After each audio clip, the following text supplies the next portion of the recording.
For the best aerospace era, this is Mansplaining. Here's the host, Anthony L. Seeley. Ladies and gentlemen, welcome. Many names come to mind when you think about aerospace history, like Charles Lindbergh, Amelia Earhart, Neil Armstrong, Yuri Gagarin, or Chuck Yeager. These names come to mind for good reasons, of course. In time, I will cover the more household figures in upcoming mansplaining episodes.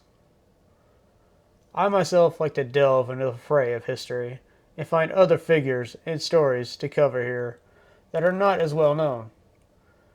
Our subject today is one of those people, and she, yes, she, was one of the first names on my list to make an episode for when I first decided to make this podcast.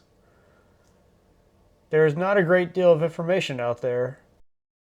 I finally gathered the correct sources to make a proper episode for the popular 1920s barnstormer known as Queen Bess, Bessie Coleman.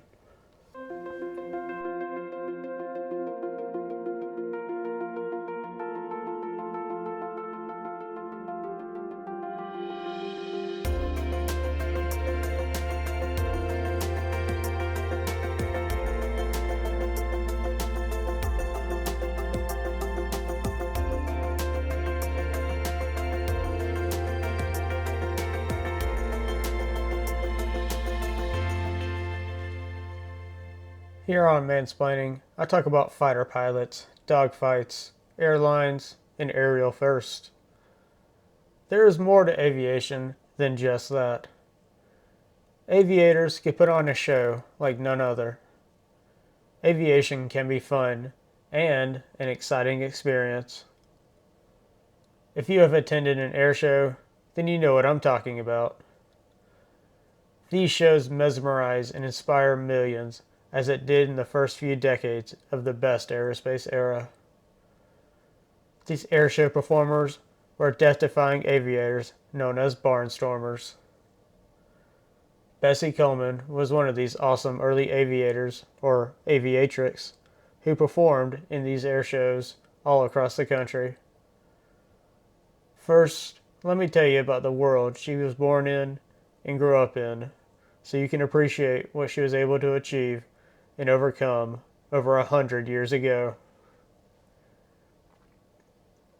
Bessie Coleman was born in a cabin with a dirt floor in Atlanta, Texas in 1892, a town named by hundreds of African American migrants from Atlanta, Georgia, looking for work in the railroad industry. Coleman's mother, Suzanne, was probably born a slave whose family was from Georgia. Her father was a mix of Indian and black, who hailed from Indian Territory in the West. They had 13 children together, and neither of them were educated or could write. The Coleman family moved to Waukesha, Texas, where the future aviatrix would grow up.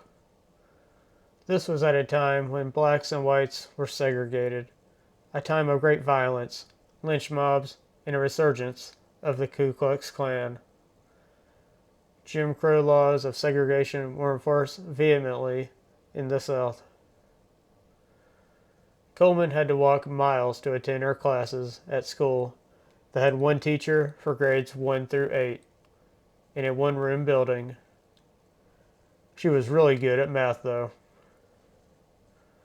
Cotton was the moneymaker in Waukesha, Texas. Everything, including schools, were closed when it was time to harvest because everyone, young and old, was needed to pick the cotton in the fields. Her mother was a devout Christian, and every Sunday was spent at church. Her father left the family to live in Oklahoma for a better and perceived safer life when she was young. Members of the Osage Indian tribe in Oklahoma hit it big when oil was discovered on their land.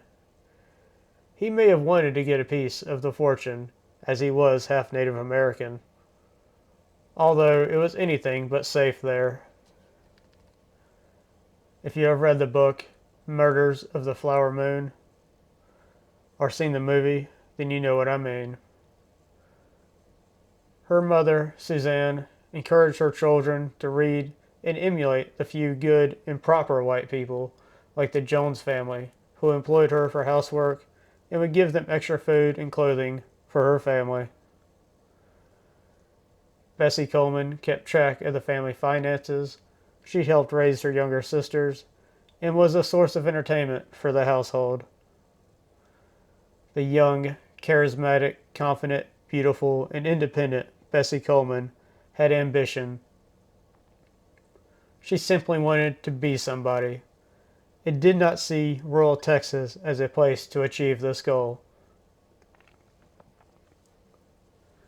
Her brothers had moved north to the perceived safe confines of the black communities of the south side of Chicago years before.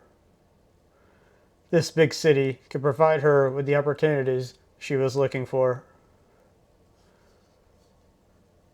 Thousands moved to northern cities for a better life. Black communities in the northern cities soared in population in the early 1900s. Coleman boarded a hot segregated train car that was also used for a smoking area by white passengers bound for Chicago in 1915. Chicago is a fun city to visit. It is one of my go-to cities for a quick day trip.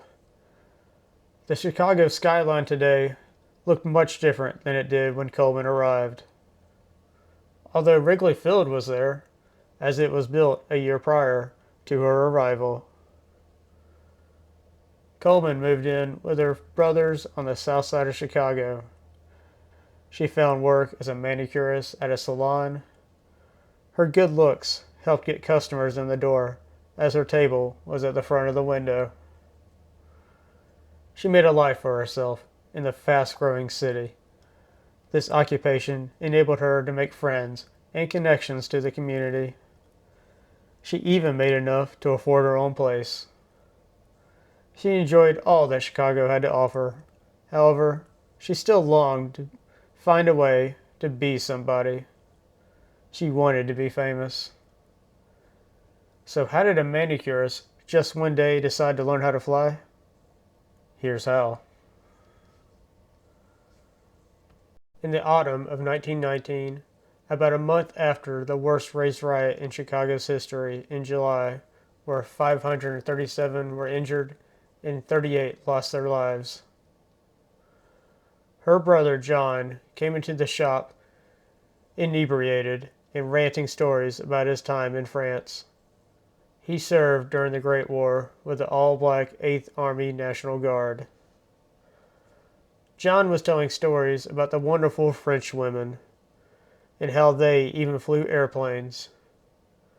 I can't repeat the exact words he said here, but he pointed at his sister and the other women in the salon and said, "None of you will ever do that."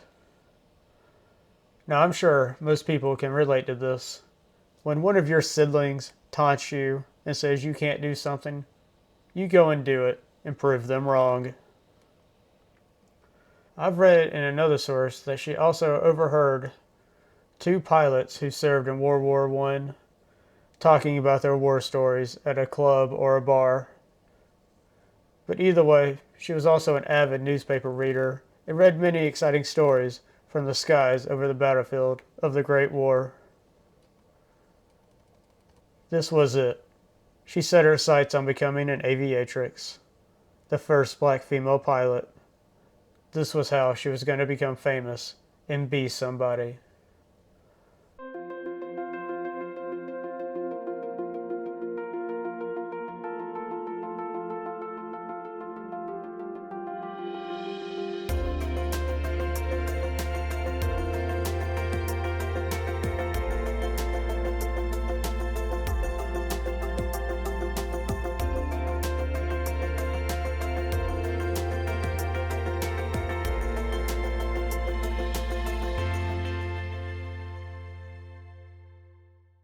There were only a small number of black aviators in the early years of the best aerospace era, so it would be very difficult to find one to learn from.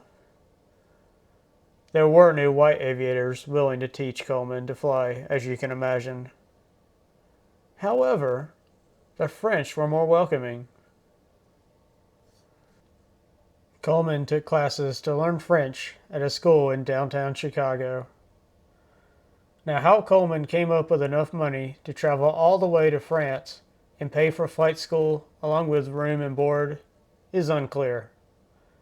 She had many connections to the community through clients and churches. One major supporter of hers was Robert Abbott, founder of the African American newspaper Chicago Defender. Either way, she got a passport and a visa. She changed her age to 24 on her passport, possibly because the cutoff age for flight school was 25. This trend of lying about her age would continue throughout her life. Promotions and the press often reported her as being 23 or 24, while Coleman was well into her 30s. But we are getting way ahead of ourselves here. In November of 1920, she set sail for France. She enrolled in a school and found a place to live nearby while she was there. The airplane she learned to fly on was a Newport Type 82, a two-seater biplane from the same company that made fighter planes during the Great War. The instructor would take her up, and Coleman would lightly place her hands and feet on the controls. As the operator flew the airplane, Bessie Coleman would feel the controls move through her hands and her feet as the airplane flew through the air. After 7 months, she received the international license to fly, the Fédération Aéronautique Internationale. And I just want to put in perspective how big of a deal this is. Another aviation legend, which I mention here a lot, named Eddie Rickenbacker. In his biography, he actually said he never actually received a pilot's license. He also said he never got a driver's license. And here is Bessie Coleman with a pilot's license that is recognized all around the world. While in France, she also went to Paris to have a personalized flight suit made so she could fly in style. Now, there's another black aviator I profiled here named Eugene Bullard, who was also living in Paris at this time. However, I have not found any evidence that they crossed paths. He probably would have bought her a drink. She may have known about Bullard. He was mentioned in a few black newspapers during the war. Coleman would actually make 2 trips to Europe to advance her skills in the air. She went to Germany and learned some more aerial skills from a former World War I fighter pilot. After arriving back in the States, it was time to show off her piloting skills. During an air show on September 3rd, 1921, in front of a New York crowd of between 1,000 and 3,000 spectators,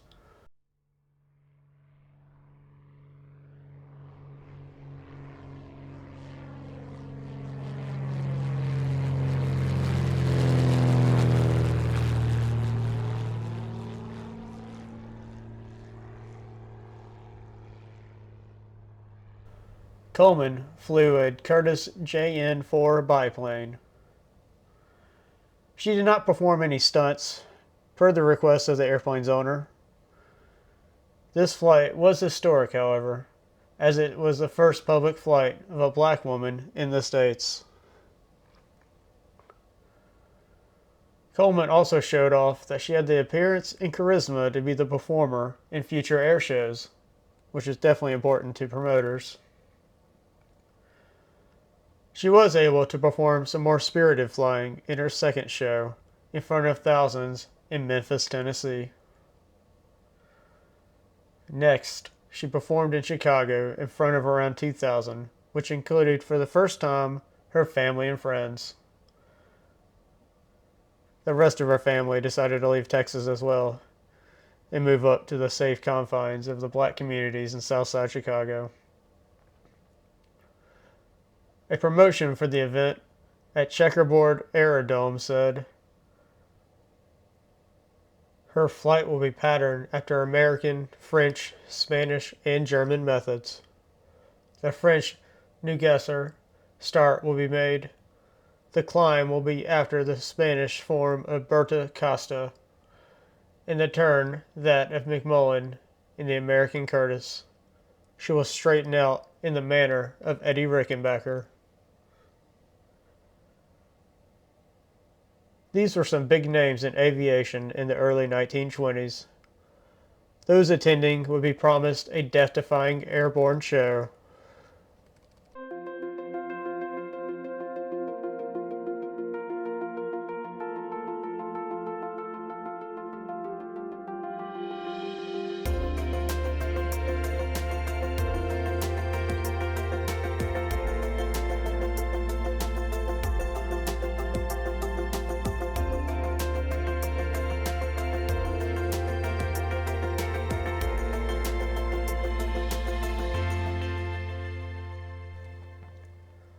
Coleman flew a Curtiss JN-4 and performed figure eights in the sky before diving down to 200 feet and climbing back up into the sky.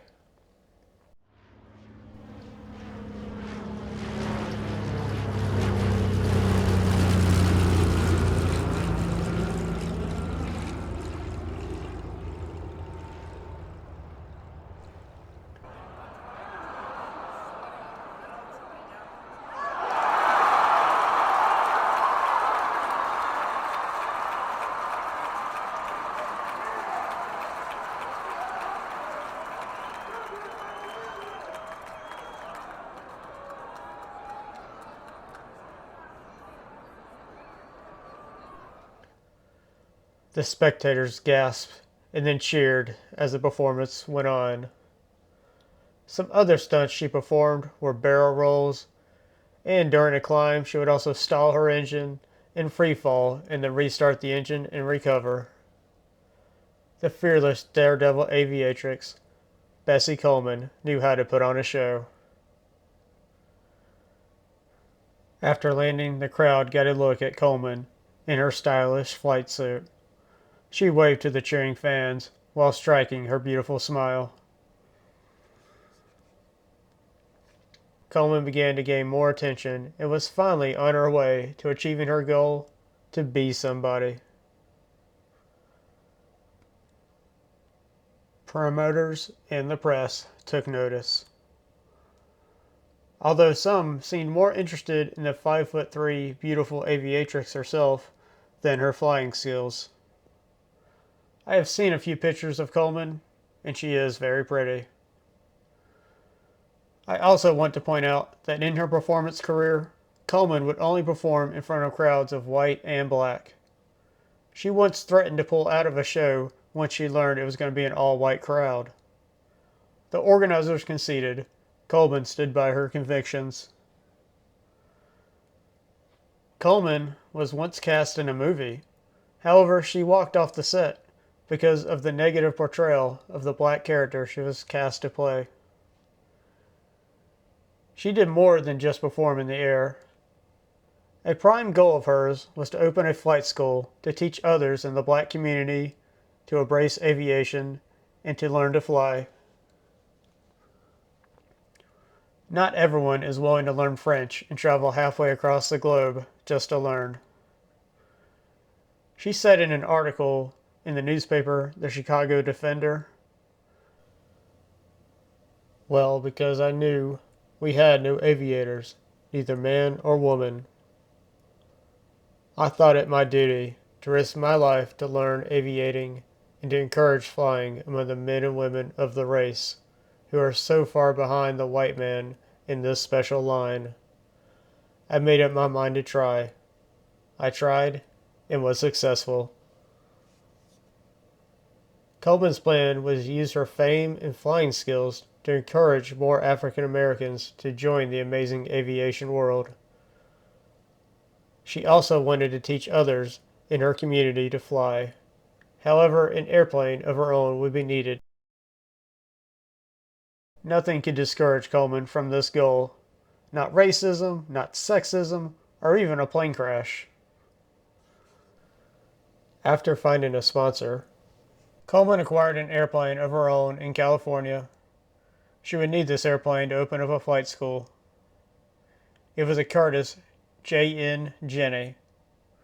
The Army had a surplus of these two-seater biplanes that were sold to the public. It was widely used by barnstormers, mail carriers, crop dusters, you name it. Her ownership of this plane was short-lived, however. Coleman took off from Santa Monica, bound for an aerial performance only 25 miles away in Palmer Park, where 10,000 spectators waited to see her stunts. Her engine stalled at 300 feet and the plane crashed.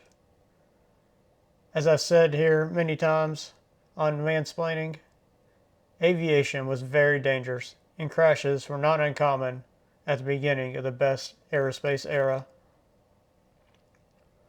Coleman suffered a broken leg, 3 cracked ribs, and many cuts and bruises.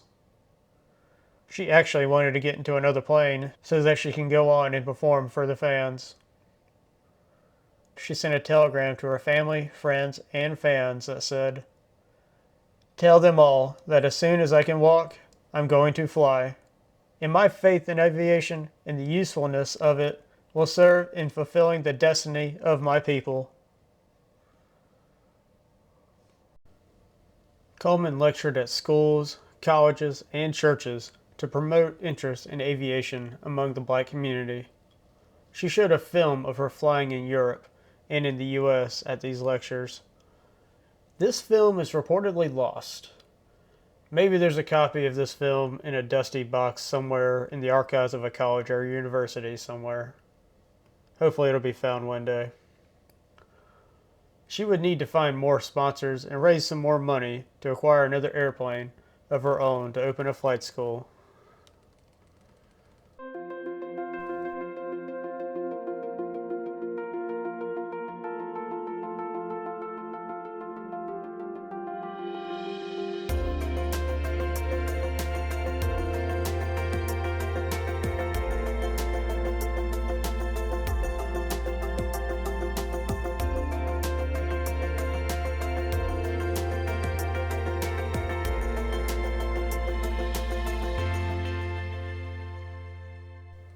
Coleman filled in for a wing walker at an Orlando, Florida show.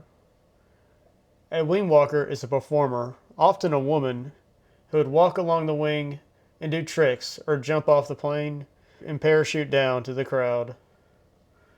And for added style points, she landed among the crowd. If you work in the airlines, you know the term wing walker means something much different today. Coleman was scheduled to perform this stunt once again at a Jacksonville, Florida show in the spring of 1926. She would wing walk and jump from her very own airplane this time. The airplane was another Curtiss JN-4 Jenny biplane, which was purchased and flown from Love Field in Dallas, Texas. The mechanic / pilot who flew it out was named William D. Wills.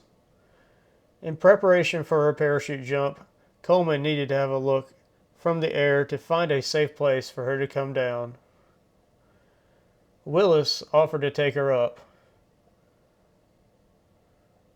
Willis took the controls, while Coleman got up out of her seat to have a look around. She was 5'3", so she had to get up pretty high to look down.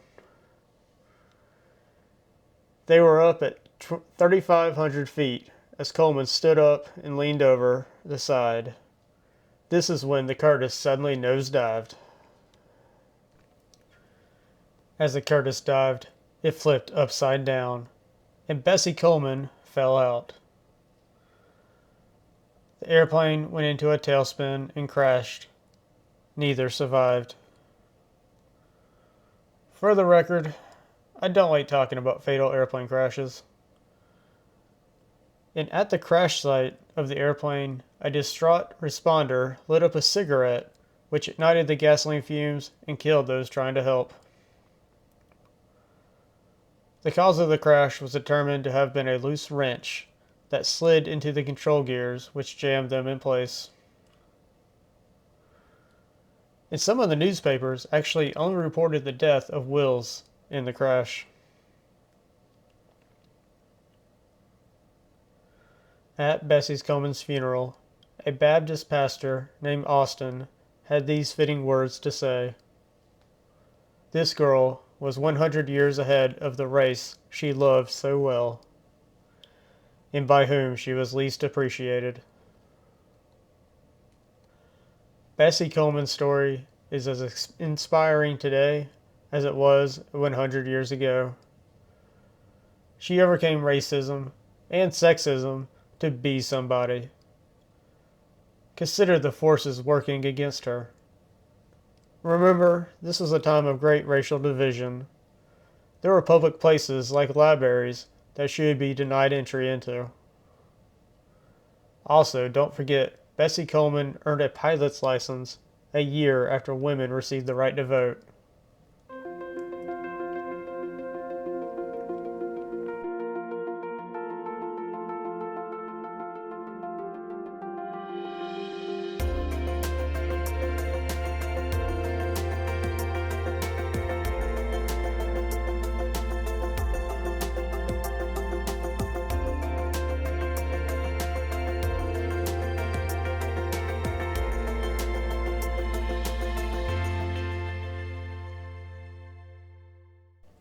I mentioned before that she performed in front of her family for the first time in Chicago. Among them was Bessie Coleman's 8-year-old nephew named Arthur Freeman. He was inspired by his aunt that day, and he went on to become a Tuskegee Airman and served in World War II. How awesome is that? And I guarantee he was not the only person who Bessie Coleman inspired 100 years ago. I hope her story inspires more in the future. As I said before, there is not a great deal of information out there about Bessie Coleman. There are a few good online articles, like the one on womenshistory.org. I do recommend the book Queen Bess, Daredevil Aviator by Doris L. Rich. That's perhaps the best source.